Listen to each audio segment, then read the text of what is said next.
Let's solve one beautiful math question in the easiest way. Ready? But before we start, try this question in your mind.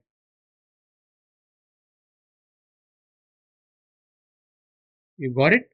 Now, what's the easiest method to solve it so that you will never lose here again?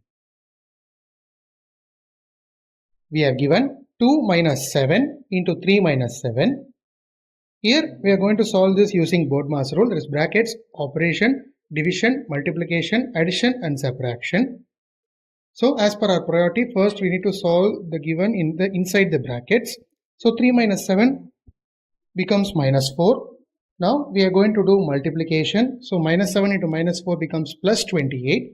Now we are going to add that with 2. So 2 plus 28 becomes 30. Therefore, the solution of 2 minus 7 into 3 minus 7 is 30. If you found this video helpful, hit a like and share it to your friends, and don't forget to subscribe my channel for more tricky problems like this. Thank you friends, we will meet in a new interesting video.